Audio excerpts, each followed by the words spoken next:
Nathan Hale was 38 years old when his wife left him for the man whose company Nathan had funded.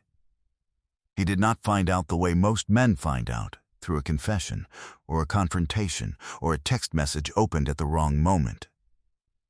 He found out on a Tuesday afternoon in his home office in Philadelphia, reviewing a quarterly investor update from Pinnacle Distribution Partners, a regional logistics company he had backed 3 years earlier to the tune of $1.2 million, when he reached the section of the update that included a photograph of the company's leadership team at a charity gala the previous weekend. His wife Diane was in the photograph. She was standing beside the CEO, a man named Kyle Mercer, with her hand on his arm, at an angle that was not the angle of colleagues or acquaintances or friends. Nathan looked at the photograph for a long moment. He looked at his coffee. He looked at the photograph again. Then he set the investor update aside, opened a clean document on his laptop, and began writing. Not a letter. Not a message. A timeline. He had been a private equity analyst for 11 years before launching his own fund. And what 11 years of private equity had given him, beyond the specific knowledge of how to evaluate a business, was the habit of treating every significant event as a data point that required context before it required response. He began at the beginning and worked forward methodically, noting dates and correlating them with behaviors he had observed and filed away without yet connecting. The photograph connected them. What Nathan did not know in that moment, what he could not have known, because he had not yet thought to look, was that Pinnacle Distribution Partners was not the only investment through which his money had touched Kyle Mercer's life. There were 2 others, and when Nathan's attorney, a woman named Gloria Reeves, eventually assembled the full picture of Nathan's relationship to the company Diane had apparently decided to leave him for, the picture was substantially more complicated and substantially more favorable to Nathan than anyone in that gala photograph had understood. What happened next would demonstrate, with the particular clarity of a well-constructed legal and financial document, exactly whose leverage was whose.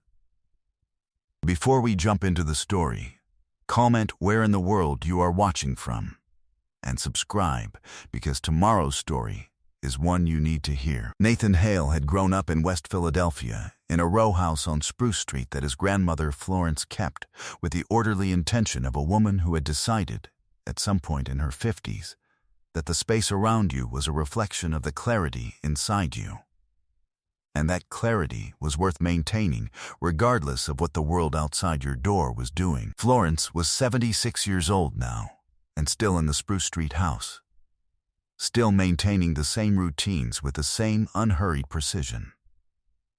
She made breakfast at 7 and attended her church's Tuesday Bible study, and kept a small container garden on the back steps where she grew herbs she used with the specificity of someone who had learned to cook from a woman who had learned to cook from a woman who believed that the correct application of a small thing could improve an entire system.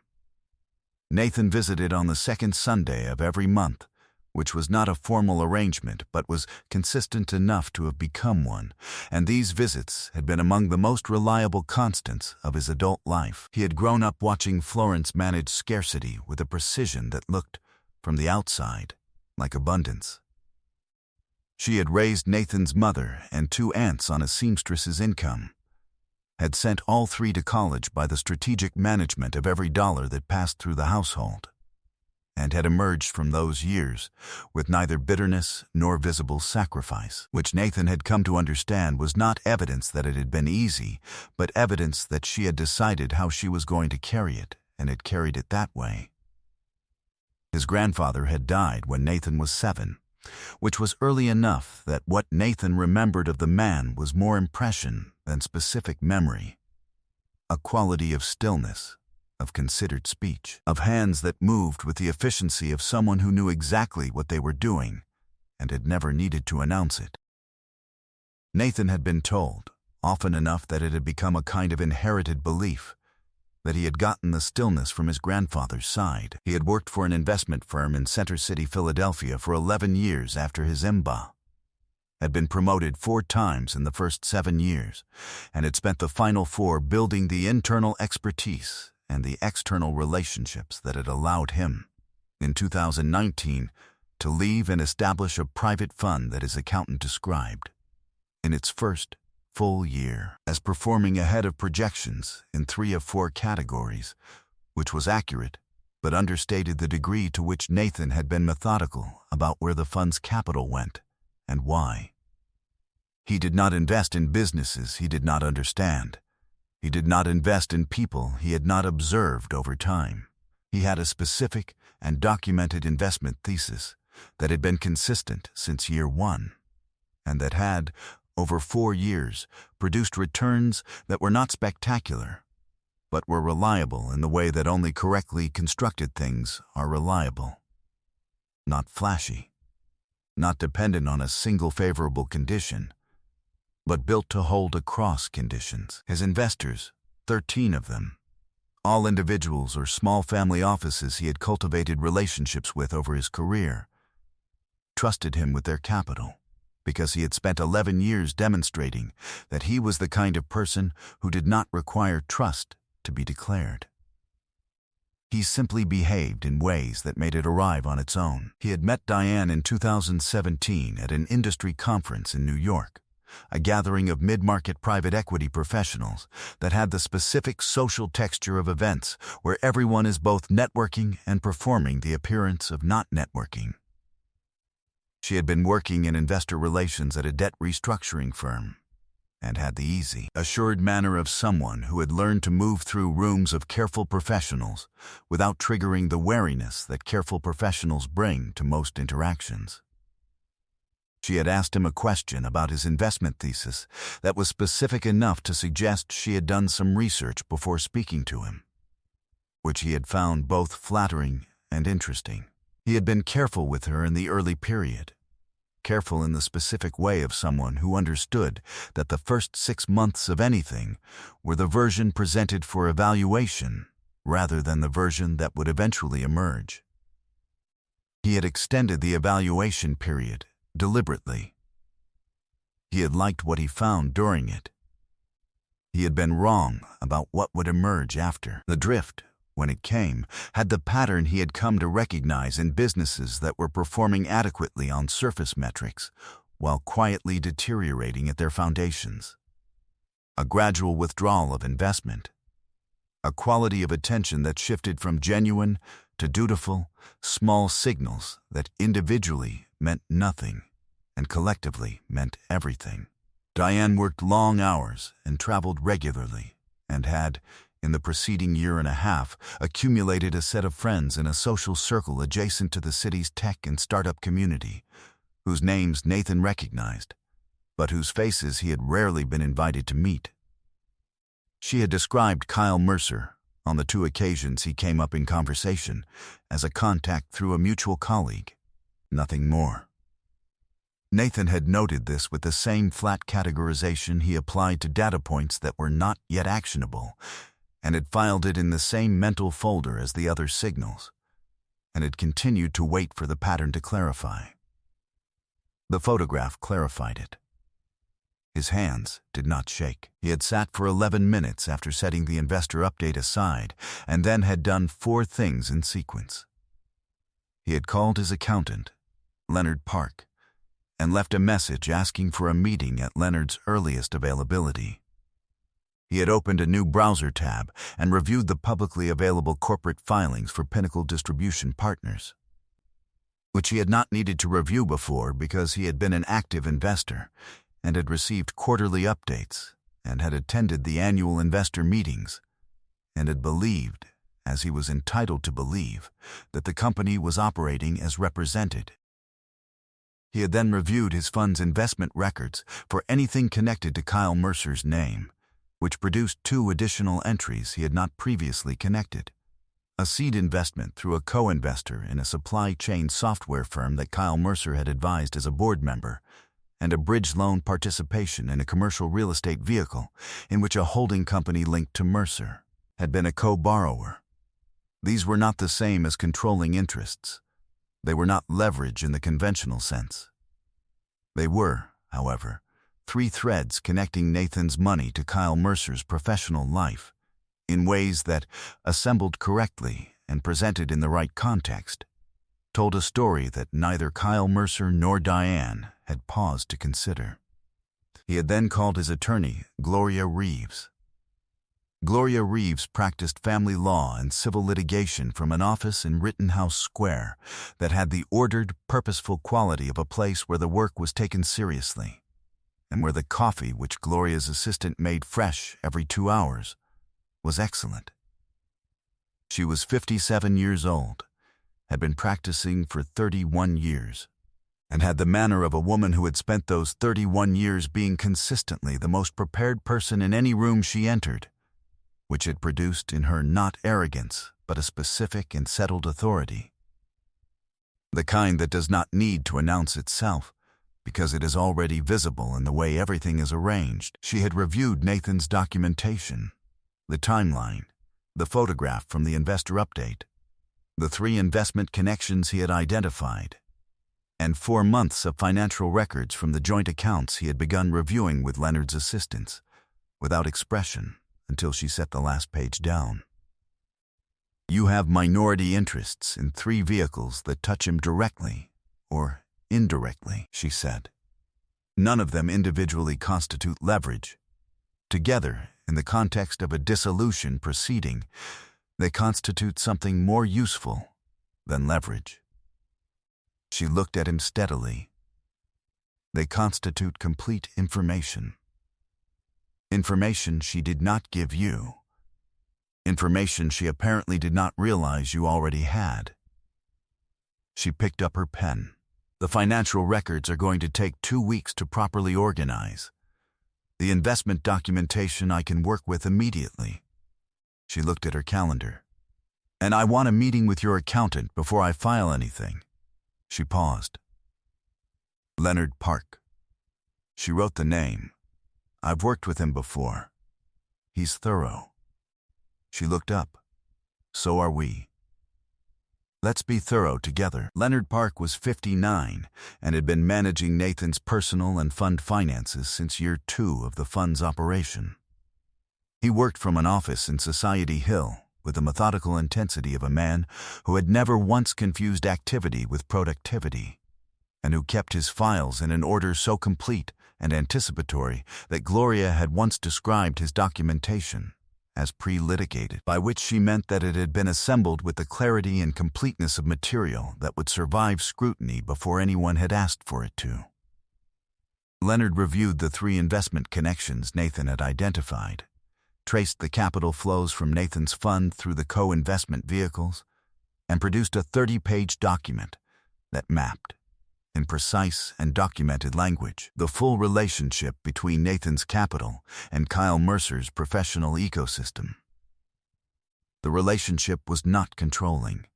It was, however, complete, and completeness, in Leonard's experience, was the more durable form of advantage. Nathan's uncle Clyde had retired from 30 years as a commercial banker in South Philadelphia to a house in Germantown, where he kept a wood shop in the garage and produced, with slow and exacting care, furniture that he gave to his children and grandchildren, and occasionally to people he felt deserved a well-made thing. He was 64 years old, and had the particular quality of men who have spent their careers in finance without losing the ability to speak plainly about it.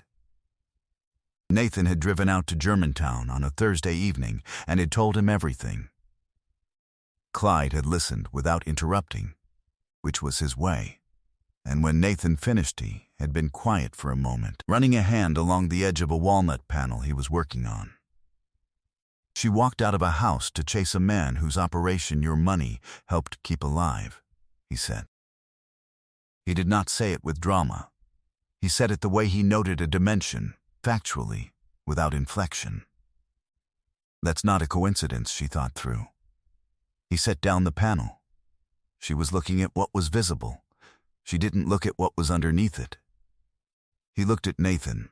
Your grandmother Florence would say, "Be patient and be thorough. Let the information do the work that emotion would do badly. He picked up a scraper. Let your lawyer do her job. You already did yours. Gloria filed the dissolution petition on a Wednesday morning in October. She filed it alongside a motion for full financial disclosure that named, in a supporting exhibit, the 3 investment vehicles and their relationship to Kyle Mercer's professional activities, and requested that the court compel disclosure of any communications between Diane and Kyle Mercer that touched on financial matters connected to those vehicles during the period of the marriage. This was not a fishing expedition. Gloria had drafted it with the precision of someone who already knew what the communications would contain, because Nathan had provided, through 4 months of careful and documented observation, the context that made the request both legally grounded and substantively meaningful. Diane's attorney had 12 days to respond. The response, when it came, indicated that opposing counsel had been surprised by the exhibit. Gloria read the response and called Nathan and said, "They didn't know about the investments." He said, "I know." She said, "This changes the shape of the proceeding considerably." He said, "Yes." She said, "Good." The mediation took place 3 weeks later in a conference room at a law firm in Center City. Neutral ground, the kind of room that had been designed to communicate that what happened inside it was businesslike and final.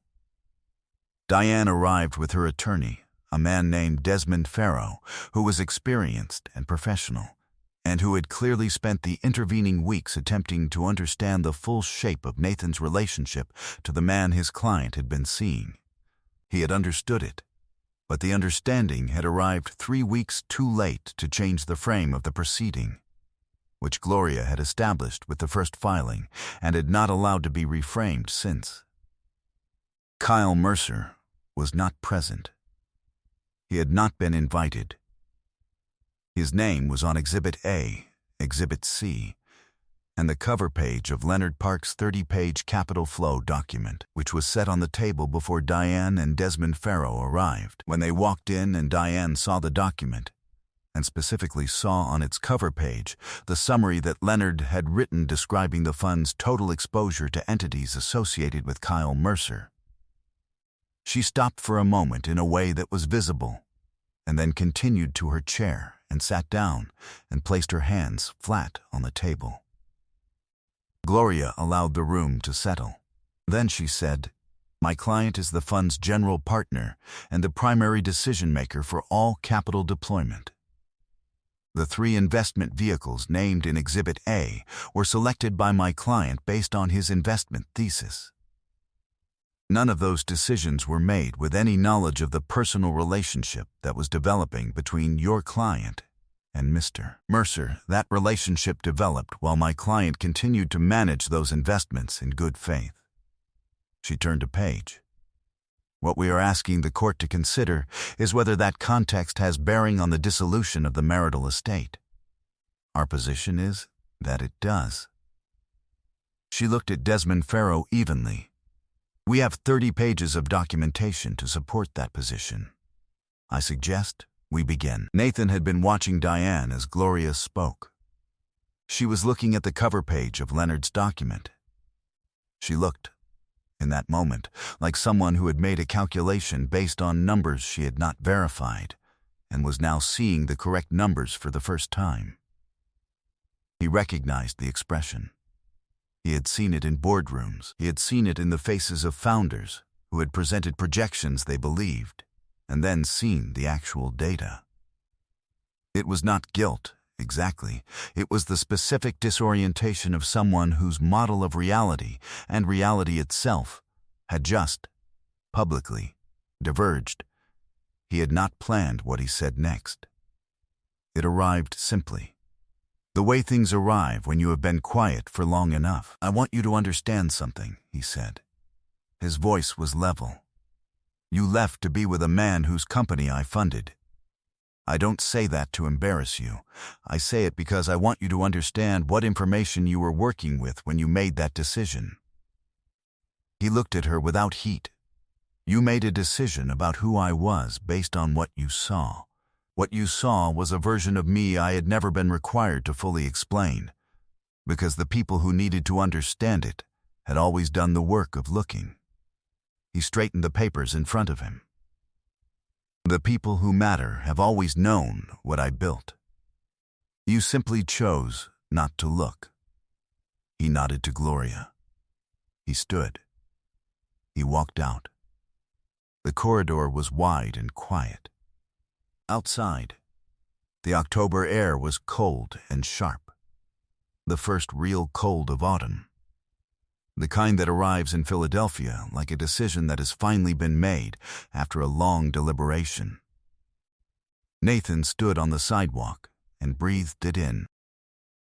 He thought about Florence's herb garden on the back steps of the Spruce Street house, the small and particular containers, each plant in its correct position, receiving what it needed and no more, producing what it was supposed to produce with a consistency that had nothing to do with luck and everything to do with the correct application of understood principles over time. He walked to his car. He was free. He was solvent. He was unbothered. 10 months later, Nathan Hale was in Florence's kitchen on the second Sunday of the month, sitting at the table while she made the cornbread she made every second Sunday without fail.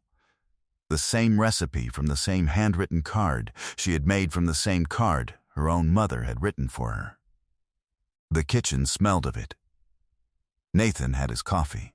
Bishop, not his dog, Florence's cat, a large gray tabby she had acquired 2 years ago and named after a deacon she admired, was on the windowsill watching the back steps with the philosophical patience of a creature who had decided the world would eventually produce something worth watching and was prepared to wait.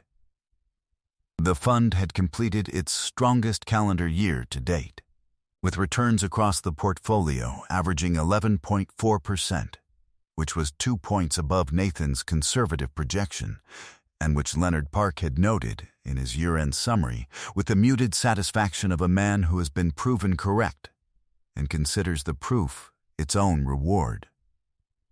Nathan had exited the Pinnacle Distribution Partners investment in August, following the dissolution settlement through a structured sale to a secondary buyer that Leonard had arranged and that had returned $1.7 million on the original $1.2 million invested. A 42% return over 3 years, which was acceptable, and which Nathan had noted without ceremony and moved on from, because the investment had served its purpose across every dimension that mattered and was now finished. Kyle Mercer's name had come up once in the preceding 10 months through a contact in the Philadelphia investment community who mentioned in passing that Pinnacle had lost 2 institutional clients in the third quarter, that Mercer had hired and fired a CFO in the same 6-month period, and that there was some question among the remaining investors about the direction of the company. Nathan had listened, noted, and not commented. It was someone else's problem now, and he had made it someone else's problem at a 42% return, which was a better outcome than the problem deserved. Diane had relocated to Washington, where she was working in investor relations at a climate technology firm. The settlement had been fair and final, and Gloria had managed it with the precision she brought to everything she managed. There had been no drama at the close. The numbers had been the drama, and the numbers had spoken for themselves, as correctly assembled numbers tended to do. Amara Osei had been introduced to him by a mutual colleague who knew them both well enough to understand that they would find each other interesting, and had been correct. She ran a boutique impact investment firm in Philadelphia that worked with community-anchored businesses in underserved neighborhoods, and she had a way of talking about capital deployment that made it sound like what it actually was. A decision about what kind of world you were trying to build and who you were willing to trust with the tools to build it.